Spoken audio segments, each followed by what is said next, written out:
Yes, guys, and welcome to the Sunderland vs Cardiff match review where Sunderland have just won 2-1 against Cardiff. So do us a favour, smash the like button if you're a Sunderland fan and you're buzzing. If you're a Cardiff fan and you're really upset, you can hit the like button as well. That'd be massively appreciated. And of course, before we do get into it, I've been asking a lot lately if you can subscribe to the channel. There's so many of you guys that are regularly watching, hopefully enjoying the content on the channel, and you're not yet subscribed. It was brought to my attention by a subscriber, actually put the idea towards me that maybe some people think that you have to pay to subscribe. You don't. You just hit the subscribe button and you're done. It's totally free, and it really means a lot, and it puts a smile on my face, particularly when we're not doing very well. It really gives me a bit of motivation. But today, we did do well, in parts. So we did go unchanged against Cardiff. We had Pato in goal, we had Yelda at left back, Hume at right back, we had O'Nien making his, well, if we were celebrating over 300 appearances now for the club, which is obviously an incredible achievement, so fair play to him. And it was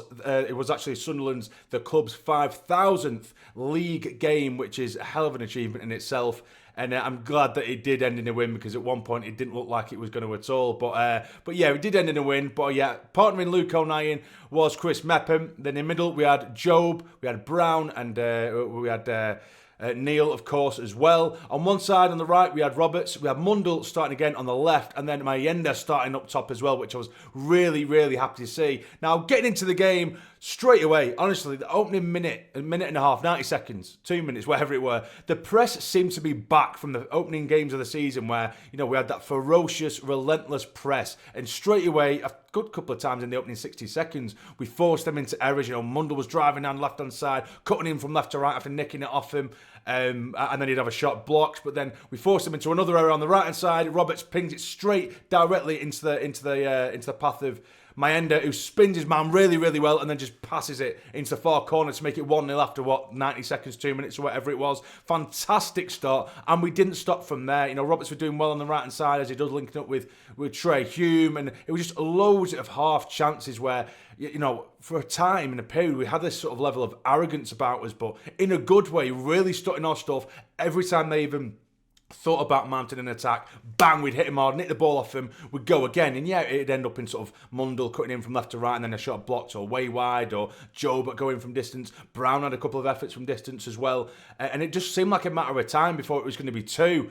But then Roberts, he went down. I'm not too sure exactly what was wrong with him, but he had to come off after 20 minutes, and we brought Rigg on.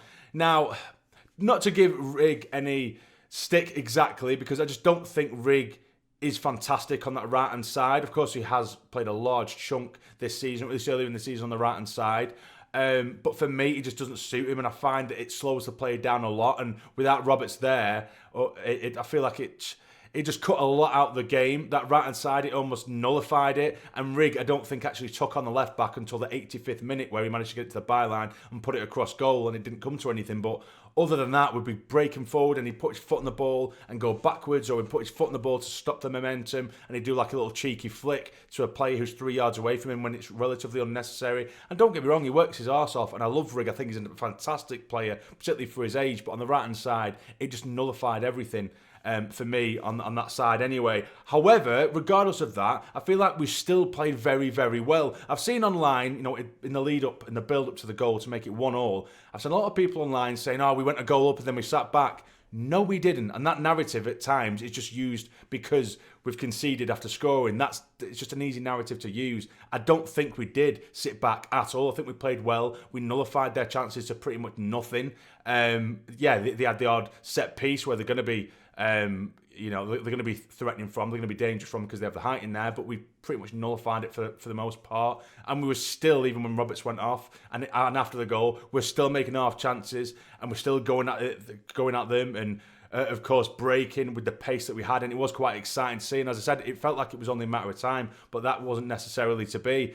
But they did put the ball in from the left hand side, and again, I feel like every single game is doing something wrong, and I keep on saying I'm not going to dig him, but then I dig into him, and of course it's Anthony Patson again. Some people are going to stick up for him and say that he was fouled. For me, he was just, He was so soft. The ball's put in from the left-hand side. He goes to claim it. But when you go in to claim it, you need to get your body behind it as a keeper. You need to be strong, put everything behind it and go for it. He's weak as piss. He's flapped at it. He's misjudged the flight of the ball anyway, as he usually does.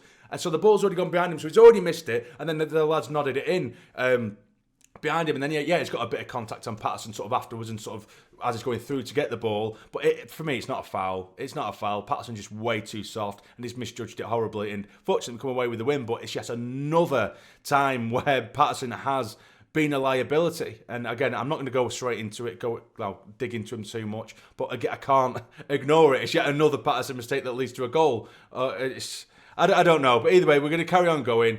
But we see it out the first half, 1-1. And then in the second half, it was actually a very good save from Patterson. They came out really strongly, controlled the ball. We didn't look threatening at all. We just sort of lost that bite. Not that we necessarily had the bite anyway, because we weren't putting the ball in the back of the net. We just don't have that ruthlessness. But they did get in down the right-hand side. It's a strike. It's a good save from Patterson, who tips it onto the inside of the post. Unfortunately for us, it managed to roll away, and we get it clear. But then we start to ring the changes. Isidore come on, Sirkin come on.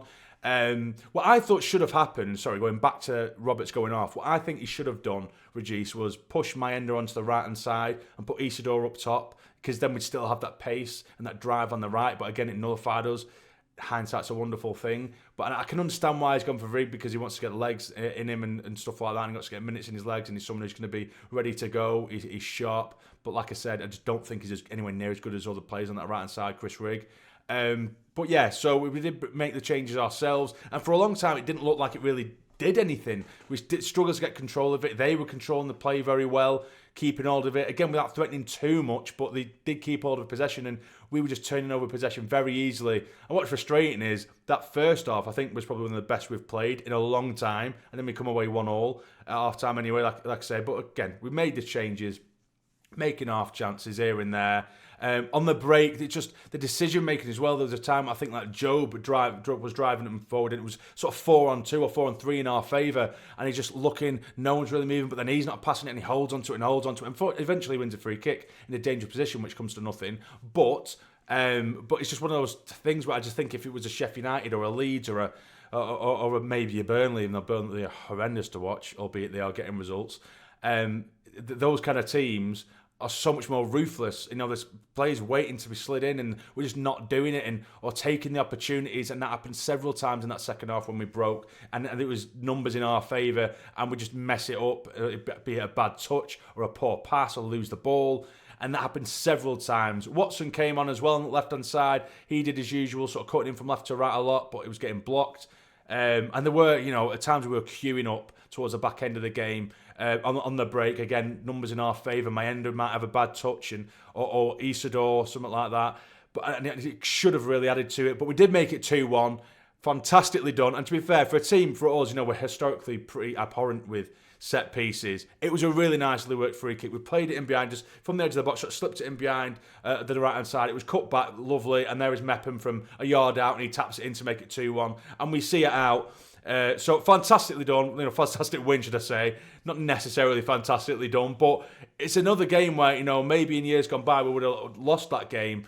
And against a team who, yes, they're fighting for their lives down towards the bottom. And again, historically, we haven't been very good against the teams in the bottom half of the league. So to get a couple of wins against teams like that, it's nice. It's nice for the lads. It's a different game. It's a different sort of problem to try and deal with, as Regis would say, a different scenario to deal with, because Cardiff, they were going to be an unpredictable beast, and they absolutely were, and I think they weren't that bad. I think first half, I think they were there for the taking, and I think any other team would have been 4-0 up, 5-0 up at half-time, but we just weren't ruthless enough. And second half, it gave them that belief to step forward with the ball, and we lacked the belief at that point. I think our confidence was knocked, but we did get away with it.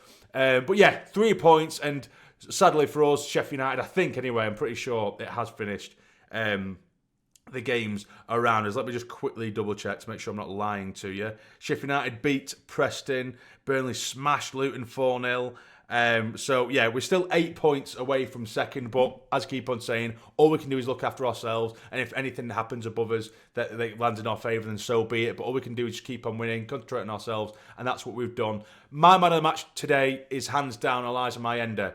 That lad, not just because he scored the goal, by the way, but his work rate was sensational, and his all-round play, even when, win, lose or draw, and I speak about Mayenda, even if he's scored goals, I might say he's good at running off the ball, or he might be, his movement off the ball, or his finishing, etc. That was great, but he could have done this better, he could have done that better. There weren't much more he could have done in today's game. His press was outstanding. He took his goal incredibly well.